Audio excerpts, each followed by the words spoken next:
Hi Cuba. Our story today is called Molly and the Storm by Christine Leeson.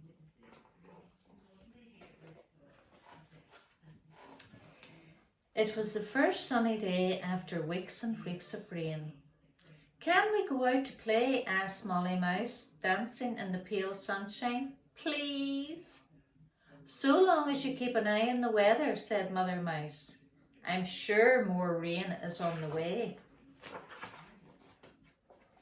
Molly and her brothers and sisters scampered across the fields. They chased each other around hawthorn trees, white with blossom. They hopped through carpets of bluebells.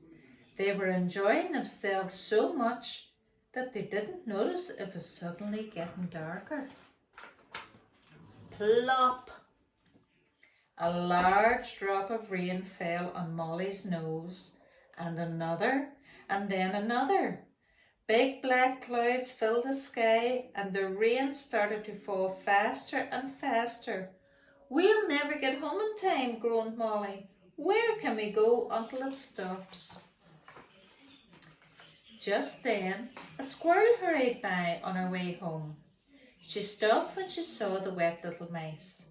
Her own family was all tucked up safe and warm in their nest. She couldn't possibly leave the mice out in the rain. Come with me, she said. You can stay at my place.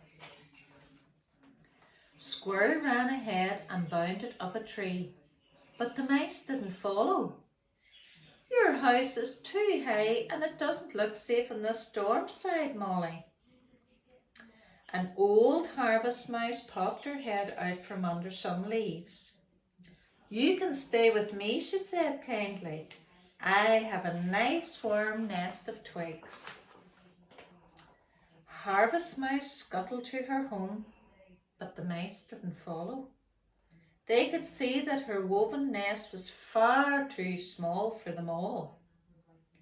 You can come to our place, cried a little rabbit, and join my baby brothers and sisters in the warmth of our burrow. She couldn't leave these poor little mice out in the storm.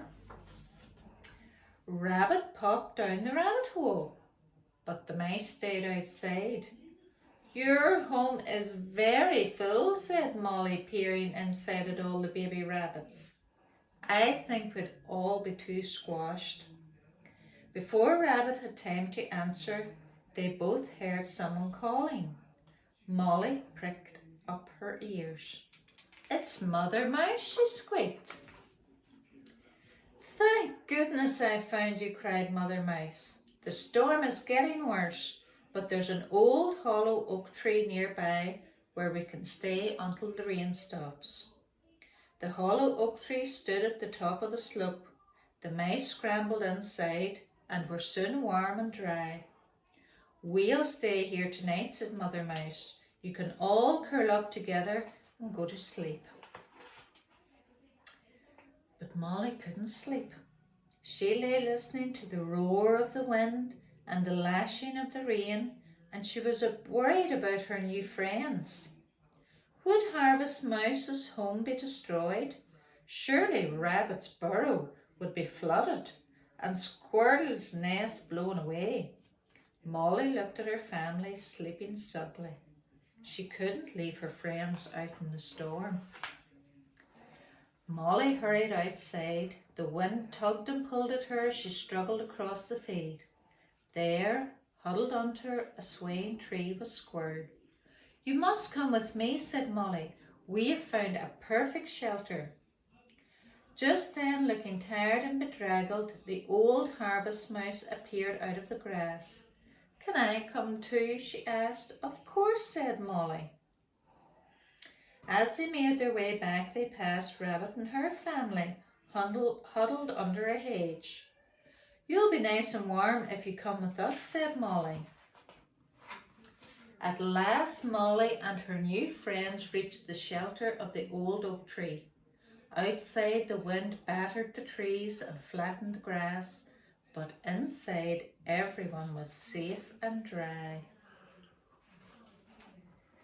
The wind had dropped by the time morning came, and as the sun crept up into the sky, the friends crawled out of their burrow. There before them was a rainbow stretching as far as the eye could see. "It's for you, Molly," whispered the old harvest mouse. "It's a special present for saving us." And Molly smiled happily, surrounded by her family and all her new friends.